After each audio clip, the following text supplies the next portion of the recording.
अखिल भूमंडलीय सर्व शिरोमणि मुनि समाज के संस्थापक आदि मुनीश्वर योगेश्वर सद्गुरुदेव शिव मुनि महाराज की जय। उपस्थित मुनि वृंद, साधु सज्जन वृंद, संत वृंद, साधक वृंद, आध्यात्म ज्ञान के जिज्ञासुओं और प्रेमियों, सभी श्रोता वृंद, आप सबको मेरा कोटिशः नमन, सप्रेम जय जीव। तो आध्यात्मिक चर्चा चल रही है और हम लोग सद्गुरुदेव शिव मुनि महाराज रचित ग्रंथ सत्य सुंदर और स्वतंत्र विचार पर चर्चा कर रहे हैं। आज अध्याय 7 पर चर्चा होगी, है ना। शीर्षक दिए हैं सद्गुरुदेव शिव मुनि महाराज, ईश्वर के भक्तों की मुक्ति।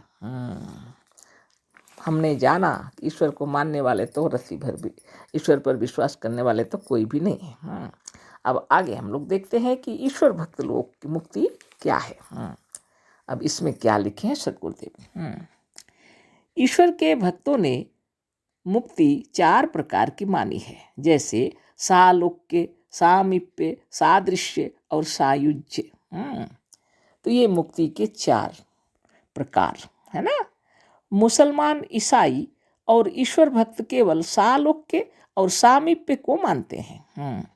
सादृश्य और सायुज्य मुक्ति को वे नहीं मानते।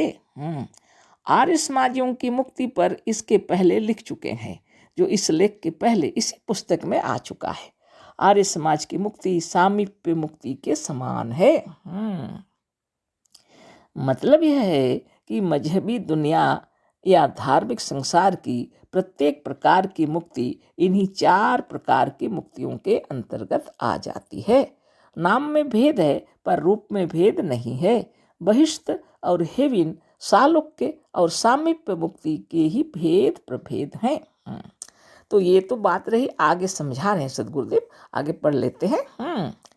अब देखना यह है कि ईश्वर के भक्तों की या मजहबी दुनिया की यह कल्पित मुक्ति मुक्ति है या बंधन, इसी पर विचार करना है। तो हम लोगों ने जाना ईश्वर भक्तों की जो मुक्ति है वो 4 प्रकार की है। एक है सालोक्य, दूसरा सामीप्य, तीसरा सादृश्य और चौथा है सायुज्य। तो मुसलमान और ईसाई, है ना, ईश्वर भक्त जो हैं केवल सालोक्य और सामीप्य को मानते हैं। सादृश्य और सायुज्य मुक्ति को वे नहीं मानते। सालोक्य का मतलब होता है उसी लोक, ईश्वर के लोक में। सामीप्य का मतलब होता है सामीप्य ईश्वर के नजदीक, है ना। सादृश्य माने ईश्वर के सदृश हो जाना, सायुज्य माने उसमें माने विलीन हो जाना। ये जो मुक्ति है इसके बारे में सद्गुरुदेव आगे बतला रहे हैं, है ना। तो ये जो 4 प्रकार की मुक्ति है ईश्वर भक्तों की मुक्ति। और आर्य समाजियों की मुक्ति के बारे में हम लोग पढ़ चुके हैं ना। एक कल्प के बाद फिर वो आते हैं, तो ये मुक्ति है या बंधन। उस विषय में तो चर्चा हो चुकी है। अभी आगे जो गुरुदेव लिख रहे हैं उस पर विचार करना है। तो सद्गुरुदेव कह रहे हैं आर्य समाज की मुक्ति सामीप्य मुक्ति के समान है। वो ईश्वर के पास रहते हैं एक कल्प तक, फिर चले आते हैं ना। मतलब यह है कि मजहबी दुनिया या धार्मिक संसार की प्रत्येक प्रकार की मुक्ति इन्हीं 4 प्रकार की मुक्तियों के अंतर्गत आ जाती है। नाम में भेद है पर रूप में भेद नहीं है। बहिष्ठ और हेविन, सालोक्य और सामीप्य मुक्ति के ही भेद प्रभेद हैं।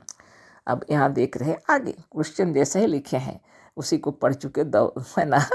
अब देखना यह है कि ईश्वर के भक्तों की या मजहबी दुनिया की यह कल्पित मुक्ति मुक्ति है या बंधन, इसी पर विचार करना है। जो 4 प्रकार की मुक्ति बतलाए हैं या वास्तव में यह बंधन है या मुक्ति, है ना। पहले सालोक्य मुक्ति को लीजिए। अब पहला है सालोक्य मुक्ति। सालोक्य मुक्ति क्या है?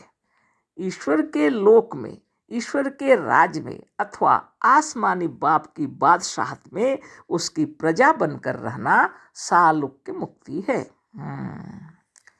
साफ साफ बतला दिए गुरुदेव कि ईश्वर के लोक में, ईश्वर के राज में अथवा आसमानी बाप की बादशाहत में उसकी प्रजा बनकर रहना सालोक्य मुक्ति है। ये है एक प्रकार का विचार कर लीजिए। 4 प्रकार में से ये पहला एक प्रकार आ गया, सालोक की मुक्ति। इसी ईश्वर के लोक को स्वर्ग, बहिष्त और हेवन भी कह सकते हैं।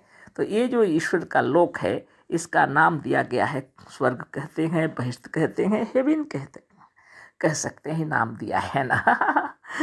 इसके पहले इसी पुस्तक में मुक्ति, नजात और सैल्वेशन वास्तव में किसे कहते हैं, इसे खूब विस्तार के साथ लिख चुके हैं। वहाँ आप सुन लीजिएगा, है ना, पहले की बातें।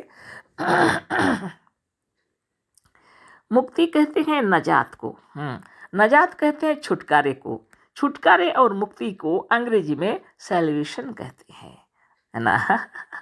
बंधन से छूटकर स्वतंत्र हो जाने को मुक्ति कहते हैं, और बंधन रहित नहीं है जो स्वतंत्र नहीं है। जो बंधन रहित नहीं है वो स्वतंत्र कैसे होगा? वह कदापि मुक्त नहीं कहला सकता।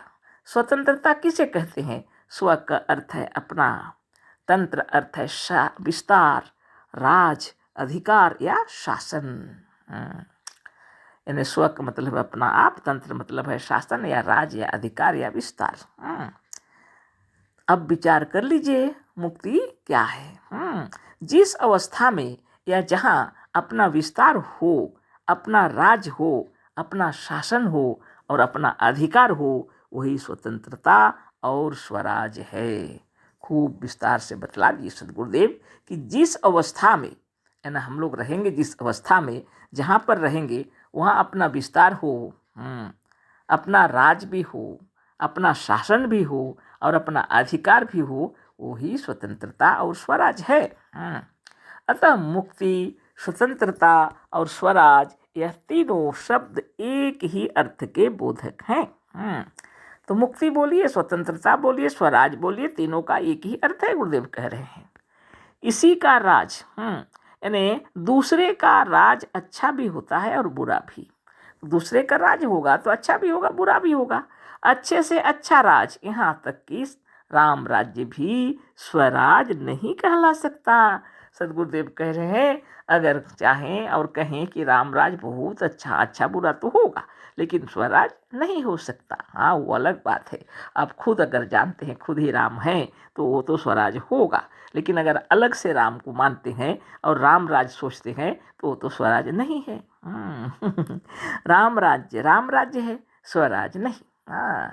जहाँ स्वराज नहीं, जहाँ अपना राज्य नहीं, जहाँ दूसरे का शासन है, दूसरे का अधिकार और दबाव है, जहाँ दूसरे की दया के भरोसे रहना है, जो परदेश और परलोक है, जो हमारा नहीं उसका लोक है, ऐसी सालोक के मुक्ति का स्थान, ऐसा स्वर्ग, ऐसा शिवलोक या विष्णुलोक, ऐसे बहिष्ठ या हेवन को या इसकी प्राप्ति की अवस्था को मुक्ति, स्वतंत्रता और स्वराज नहीं कह सकते।